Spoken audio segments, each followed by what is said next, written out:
ছাত্রদলের সরকারি তুলারাম কলেজ শাখার সভাপতি মনির হোসেন জিয়া, সদর থানা ছাত্রদলের সাবেক সাধারণ সম্পাদক অনিকের নেতৃত্বে প্রায় 50-60 জন ব্যক্তি সরকারি তুলারাম কলেজের ছাত্রাবাসের পাহারাদারকে অতর্কিতভাবে হামলা করে।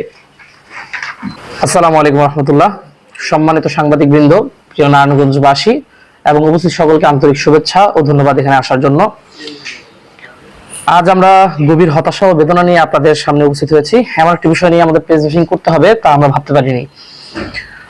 আপনারা সকলে অবগত আছেন, গতকাল 5ই আগস্ট 2026 গণঅভ্যুত্থানের দ্বিতীয় বর্ষপূর্তিতে নারায়ণগঞ্জে একটি অত্যন্ত দুঃখজনক ও নিন্দনীয় ঘটনা ঘটেছে। নারায়ণগঞ্জের অন্যতম বৃহৎ ও ঐতিহ্যবাহী শিক্ষা প্রতিষ্ঠান সরকারি তুলারাম কলেজ, সেই কলেজে গণঅভ্যুত্থান দিবস উপলক্ষে একটি আলোচনা সভার অনুষ্ঠান এর আয়োজন করা হয়। উক্ত অনুষ্ঠানটি কলেজের পদ্ম মিলনায়তনে অনুষ্ঠিত হয়। সেই আলোচনা অনুষ্ঠানে কলেজ শাখার ছাত্র শিবিরের সভাপতির বক্তব্যকে কেন্দ্র করে ছাত্র দল ও ছাত্র শিবিরের মধ্যে একটি সংঘর্ষের ঘটনা ঘটে। আমরা মনে করি এই হামলা, সংঘর্ষ, ধাওয়া পাল্টা ধাওয়া শুধুমাত্র একটি সংঘাত নয়, বরং নারায়ণগঞ্জের মধ্যে গত 2 বছরের ছাত্র সংগঠনগুলোর মধ্যে যে সহাবস্থানের, যে সহমর্মিতার এবং সম্প্রীতির পরিবেশ ছিল তা বিনষ্ট করেছে। একইভাবে গণঅভ্যুত্থানের দ্বিতীয় বর্ষপূর্তির মতো একটি মহৎ দিনকেও তা কলঙ্কিত করেছে। এই ঘটনার কারণে সাধারণ শিক্ষার্থী, নারায়ণগঞ্জবাসী, শহীদ পরিবারের সদস্য এবং জুলাই আন্দোলনের আহত রাজনৈতিক ব্যক্তিবর্গ ও সাধারণ নাগরিক গভীরভাবে মর্মাহত ও হতাশ হয়েছেন। সারাদিন জুড়ে আমরা ধাওয়া পাল্টা ধাওয়া, উত্তেজনা এবং সহিংস পরিস্থিতি চারপাশে লক্ষ্য করেছি। এই সংঘর্ষে অন্তত 10 জন শিক্ষার্থী আহত হয়েছেন বলে আমরা খবর পেয়েছি। দুঃখজনকভাবে পেশাগত দায়িত্ব পালন করে একজন সাংবাদিকও হামলার শিকার হয়েছেন। গতকালকের ঘটনার সংঘর্ষের পাশাপাশি একটি খুবই দুঃখজনক মর্মান্তিক ঘটনা, যেটি হয়তো সকলের দৃষ্টিগোচর হয়ে ওঠেনি, যেটি নিয়ে আজকে আর আমাদের সংবাদ সম্মেলন, সেই বিষয়টি হচ্ছে আইন শৃঙ্খলা বাহিনীর হস্তক্ষেপের কারণে কলেজ রোড এবং চাষারার মোড়ে ছাত্রদল ছাত্র শিবিরের মধ্যে ধাওয়া পাল্টা ধাওয়া এবং সংঘর্ষের ঘটনা স্তীমিত হয়ে আসার পর আনুমানিক বিকাল 5টার দিকে ছাত্রদলের সরকারি তুলারাম কলেজ শাখার সভাপতি মনির হোসেন জিয়া, সদর থানা ছাত্রদলের সাবেক সাধারণ সম্পাদক অনিকের নেতৃত্বে প্রায় 50-60 জন ব্যক্তি সরকারি তুলারাম কলেজের ছাত্রাবাসের পাহারাদারকে অতর্কিতভাবে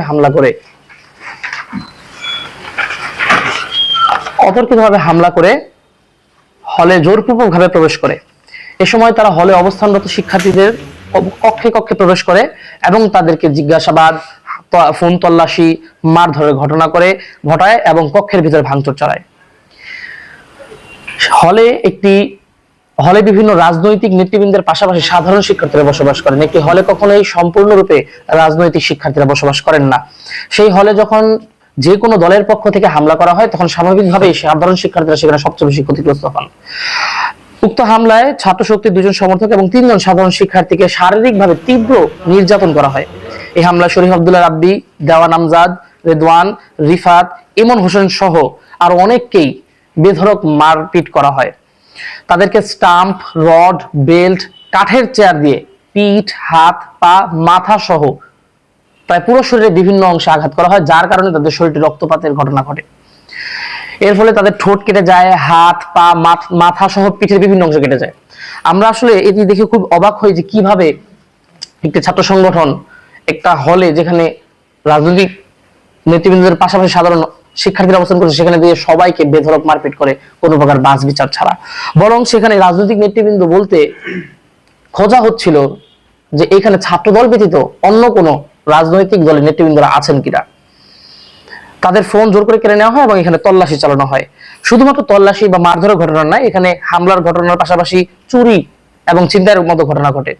এখানে একটি আইফোন 14 প্রো ম্যাক্স, একটি স্যামসাং গ্যালাক্সি A15, একটি অ্যান্ড্রয়েড ট্যাব, একটি ল্যাপটপ, একটি CPU, কয়েকটি Android mobile phone, money bag, perfume, AirPod, body spray, হাত ঘড়ি, চশমা, ড্রাইভিং লাইসেন্স, ATM কার্ড এবং নগদ 20,000 টাকা সহ আরো অনেক ব্যক্তিগত মালামাল লুটপাট করা হয়, যার আনুমানিক মূল্য প্রায় 4 লক্ষ টাকা।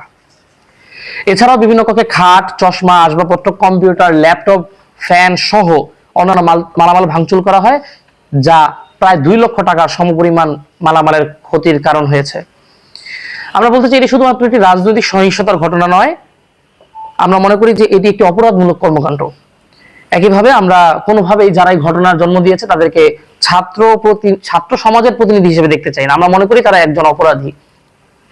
যে বা যারা এই ঘটনাগুলো ঘটিয়েছেন, সংঘর্ষ থেকে শুরু করে ছাত্রাবাসে হামলার মতো ঘটনা ঘটিয়েছেন, আমরা চাই তাদের অপরাধী হিসেবে গণ্য করে তাদের জন্য একটি নিরপেক্ষ, সুষ্ঠু, দৃষ্টান্তমূলক বিচারের ব্যবস্থা করা হোক।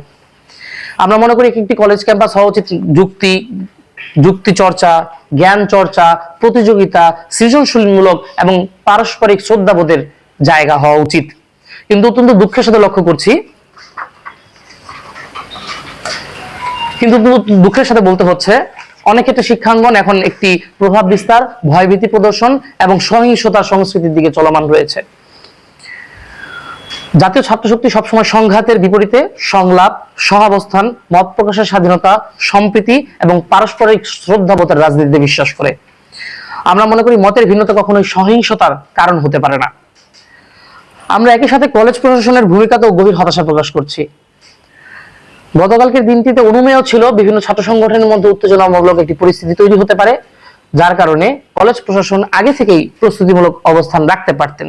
সেখানে আমরা একটি ঘাটতি লক্ষ্য করতে পারছি। এছাড়াও সংঘর্ষের সময় পুলিশের উপস্থিতিতে ধাওয়া পাল্টা ধাওয়ার যে ঘটনাটি ঘটে, তার জন্য আমরা গভীর উদ্বেগ প্রকাশ করছি যে আইন শৃঙ্খলা বাহিনীর এই অবনতি হয়েছে। আমরা বলতে চাই, কলেজে এর আগেও পূর্বে যে সকল মারধরের হামলার ঘটনা ঘটেছে তার যদি দৃষ্টান্তমূলক শাস্তির ব্যবস্থা করা হতো, তাহলে হয়তোবা গতকালকের ঘটনাটি জন্ম নিত না। তীব্রভাবে আমরা আমাদের মত প্রকাশ করছি এই বিষয়ে যে কোনো অবস্থাতেই শিক্ষা পরিবেশকে ধ্বংসের মুখে, সহিংসতার মুখে যেতে দেওয়া যাবে না। ছাত্র রাজনীতির ন্যূনতম আচরণবিধি বা গ্রহণযোগ্য একটি মানদণ্ড তৈরি করার জন্য কি হতে পারে সেটি আলোচনা করার জন্য আমরা ছাত্র শক্তি সবসময় প্রস্তুত আছি। আমরা ছাত্র শক্তির পক্ষ থেকে বলতে চাই, ছাত্র দল ছাত্র শিবিরের সাথে যে কোনো দিন যে কোনো স্থানে ছাত্র শিবির সংলাপে বসতে প্রস্তুত আছে। সহিংসতার পথ এড়িয়ে সংলাপের পথে আসতে ছাত্র শক্তি সকল ছাত্র সংগঠনকে আহ্বান জানাচ্ছে। আমরা আমাদের দাবিগুলো খুব স্পষ্টভাবে বলতে চাই। ১, আহত সকল শিক্ষার্থীর চিকিৎসার খরচ, ক্ষতিপূরণের দায়ভার অবশ্যই প্রশাসনকে বহন করতে হবে। ২, ছাত্র শক্তির সমর্থক ও সাধারণ শিক্ষার্থীদের উপর হামলার ঘটনায় জড়িত প্রত্যেককে চিহ্নিত করে কলেজ থেকে বহিষ্কার এবং আইনের যথাযথ প্রয়োগ এনে তাদেরকে দৃষ্টান্তমূলক শাস্তির ব্যবস্থা করতে হবে। ৩, ছিনিয়ে নেওয়া laptop, computer, mobile phone, money bag, নগদ অর্থ, এটিএম কার্ড, ড্রাইভিং লাইসেন্স সহ সকল ব্যক্তিগত মালামাল অবিলম্বে ফেরত দিতে হবে। ৪, এই ঘটনা নিরপেক্ষ, স্বচ্ছ ও বিশ্বাসযোগ্য তদন্ত নিশ্চিত করতে হবে এবং স্বচ্ছতার স্বার্থে হামলার সময়কার সরকারি তুলারাম কলেজ ক্যাম্পাস এবং কলেজের ছাত্রাবাসের সিসিটিভি ফুটেজ অনলাইনে উন্মুক্ত করতে হবে। ক্যাম্পাসে রাজনৈতিক পরিচয় নির্বিশেষে সকল শিক্ষার্থীর নিরাপত্তা অবশ্যই নিশ্চিত করতে হবে। শিক্ষাঙ্গনের সন্ত্রাস, দখলদারিত্ব ও সহিংসতার সঙ্গে জড়িত প্রত্যেককে আইনের আওতায় আনতে হবে। আমরা মনে করি গতকালকের হামলাটি ছিল ছাত্রাবাস দখলের একটি পরিকল্পনা এবং পায়তারা। ছাত্রাবাস গতকালকে হঠাৎ করে বন্ধ ঘোষণা করার পর তার উপরে অতর্কিত হামলা চালানোর ঘটনাটি আমরা মনে করি হয়তোবা পূর্ব পরিকল্পিত বিষয় ছিল। ছাত্রাবাস সকল শিক্ষার্থীদের জন্য উন্মুক্ত রাখতে হবে, কোনো অবস্থাতেই এটিকে দখলদারিত্বের মধ্যে চলে যেতে দেওয়া যাবে না।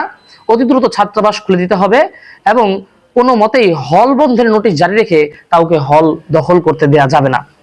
আমরা স্পষ্টভাবে বলতে চাই, গতকালকার সংঘাতটি ছাত্র শিবির এবং ছাত্র দলের মধ্যে থাকলেও সেটিকে হলের মধ্যে হামলা করে ছাত্র শক্তি এবং সাধারণ শিক্ষার্থীদের সেখানে হামলা করা হয়, যে বিষয়টি তীব্র উদ্বেগজনক এবং এর বিচার দ্রুত নিশ্চিত করা রাষ্ট্র ও প্রশাসনের দায়িত্ব।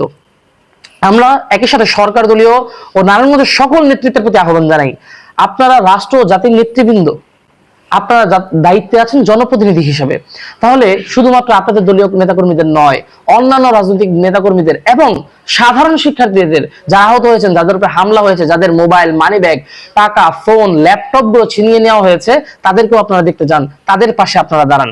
আমরা আশা করব নারায়ণগঞ্জের সকল নেতৃত্ব, বিশেষ করে সরকার দলীয় নেতৃবৃন্দ যারা আছেন, আমরা দেখতে পাই আমাদের সরকার দলের বর্তমান যিনি সিটি কর্পোরেশন প্রশাসক, মাননীয় প্রশাসক বর্তমানে সাখাওয়াত হোসেন খান, আমাদের টিপু কাকা, আমাদের আশা ভাই, আমাদের মাসুকুল ইসলাম রাজীব, যিনি সরকারি তুলারাম কলেজের সাবেক ভিপি ছিলেন, আমরা আশা করি তারা শুধুমাত্র তাদের নেতাকর্মীদের মধ্যে সীমাবদ্ধ থাকবেন না, বরং সাধারণ শিক্ষার্থীদের মধ্যে তারা চলে আসবেন।